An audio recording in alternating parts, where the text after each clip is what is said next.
নমস্কাৰ আজি হৈছে 18 মে আজি আমাৰ প্ৰথমটো গুৰুত্বপূৰ্ণ খবৰ পত্নীৰ সৈতে পঞ্চায়ত অফিসত বহি থাকিব নোৱাৰিব এতিয়াৰ পৰা স্বামী পঞ্চায়ত নিৰ্বাচনৰ পিছতে চৰকাৰৰ এবাৰ বৃহৎ সিদ্ধান্ত এই মুহূৰ্তত জনাইছো ৰাজ্যবাসীৰ বাবে এক ডাঙৰ খবৰ পঞ্চায়ত জয় হোৱা মহিলাসকলৰ স্বামীৰ বাবে পঞ্চায়ত কাৰ্যালয়ত এবাৰ নিষিদ্ধ কৰিছে অফিসত আহি বহি থাকিব নোৱাৰিব এতিয়াৰ পৰা সকলো পঞ্চায়তৰ সদস্যলৈ এবাৰ জৰুৰী নিৰ্দেশনা পঞ্চায়তৰ কাৰ্যালয়ত মহিলা প্ৰতিনিধিৰ স্বামীৰ বাবে নিষেধাজ্ঞা আৰু স্বামীসকলে পত্নীৰ কামত আহি হস্তক্ষেপ কৰিব নোৱাৰিব আৰু ব্লকত দিনটো বহি থকাৰ বাবে হাৰিব লগা হৈছিল এগৰাকী মহিলা আৰু চাকৰিয়ালেই হওক বা যিকোনো হওক স্বামী আহি সভাকক্ষত বহি থাকিব নোৱাৰিব আৰু সকলো পঞ্চায়তৰ সদস্যলৈ এই বিশেষ নিৰ্দেশনা পত্নীক প্ৰতিনিধি কৰি পঞ্চায়ত কাৰ্যালয় আহিব নোৱাৰিব মহিলা প্ৰতিনিধিৰ স্বামী আৰু পঞ্চায়ত কাৰ্যালয়ত মহিলা প্ৰতিনিধিৰ স্বামীৰ বাবে সম্পূৰ্ণৰূপে নিষেধ এই মুহূৰ্তত জনাইছো আমাৰ দ্বিতীয় নম্বৰ খবৰলৈ আমাৰ দ্বিতীয় নম্বৰ খবৰতে আছে ডাঙৰ খবৰ বতৰে লৈছে কালৰূপ মহানগৰত প্ৰচণ্ড বতাহ ধুমুহা ৰাজ্যত পুনৰ বতৰৰ কালৰূপ মহানগৰতো প্ৰচণ্ড ধুমুহা বৰষুণ আৰু ঠায়ে ঠায়ে প্ৰচণ্ড শিলাবৃষ্টি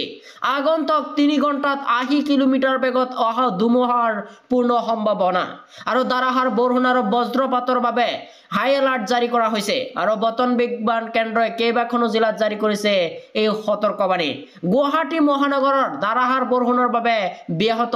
জনজীৱন ইফালে উত্তৰ পূবৰ অসমত বৃদ্ধি পাইছে বান পৰিস্থিতি এই মুহূৰ্তত জনাইছো আমাৰ তৃতীয় নম্বৰ খবৰলৈ আমাৰ তৃতীয় নম্বৰ খবৰতে আছে ডাঙৰ খবৰ 700 টকাত গেছ সিলিণ্ডাৰ লবলৈ সাজক আপুনি 300 টকাত কমত পাব পঞ্চায়ত নিৰ্বাচনত দিয়া প্ৰতিশ্ৰুতি শীঘ্ৰে পূৰণ কৰিব অসম চৰকাৰে 700 টকাতে লাভ কৰিব ৰন্ধন গেছ আৰু 300 টকা কম পাব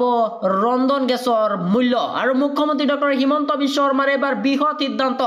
কলাক্ষেত্ৰত এক অনুষ্ঠানত মুখ্যমন্ত্ৰী ডক্টৰ হিমন্ত বিশ্ব শৰ্মাৰ ডাঙৰ ঘোষণা এই মুহূৰ্তত জনাইছো আমাৰ 4 নম্বৰ খবৰলৈ আমাৰ 4 নম্বৰ খবৰতে আছে ডাঙৰ খবৰ